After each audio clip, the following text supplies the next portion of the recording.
Au cœur de la forêt, dans un monde préhistorique, deux frères stégosaures, Tynanodon et Samy, se promenaient le long d'un affluent.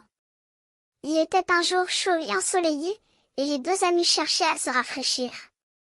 Tynanodon, le plus grand des deux, avait une queue impressionnante qui balançait derrière lui comme un étendard. Il portait également une série de plaques sur le dos, qui semblaient scintiller comme des joyaux dans la lumière du soleil. « Salut, petit gars. Je suis Tynanodon, et voici mon frère Samy, dit Tynanodon en souriant, son queue oscillant de gauche à droite. Maurice, un autre stégosaure, apparut soudainement sur la scène. Il avait une apparence sombre et un air intelligent.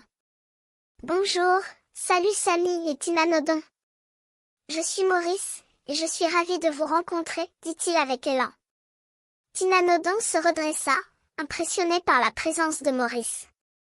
Ah, bonjour Maurice. Je m'appelle Tynanodon, et je suis ravi de faire votre connaissance. Je vois que vous avez une belle collection de plaques sur le dos. Maurice inclina la tête, flatté par l'accomplissement. Oui, c'est vrai. J'ai 17 plaques, et je suis fier de les porter. Samy, le frère de Tynanodon, écoutait la conversation avec intérêt. Comment ça marche, demanda-t-il, curieux. Maurice se mit à expliquer son hypothèse. J'ai une idée, et je veux la tester. Je pense que le vent souffle entre les plaques et nous rafraîchit. C'est pourquoi les stégosaures alignent leurs plaques face au vent.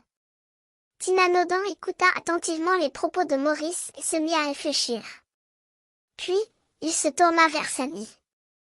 Alors, qu'est-ce que tu dis? Voulais-tu tester l'hypothèse de Maurice? Samy hocha la tête. Oui, je voulais essayer.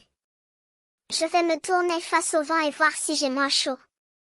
Les deux frères se mirent à marcher vers un endroit où le vent était plus fort. Ils s'arrêtèrent, alignés face au vent, et Tynanodon sourit en voyant la queue de son frère se balancer de gauche à droite. Voilà, c'est comme ça que les stégosaures font pour se rafraîchir, expliqua Maurice. Le vent souffle entre les plaques et nous rafraîchit. Mais, à la surprise de Tynanodon et Samy, ils ne sentirent pas de différence. Leur corps chaud et leur queue balançante ne semblaient pas être affectés par le vent. Maurice secoua la tête.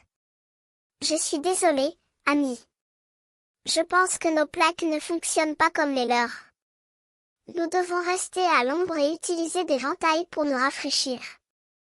Les trois stégosaures se regardèrent, un peu déçus mais pas dégoûtés. Ils comprenaient que la nature avait ses secrets, et qu'il fallait apprendre à s'adapter à elle.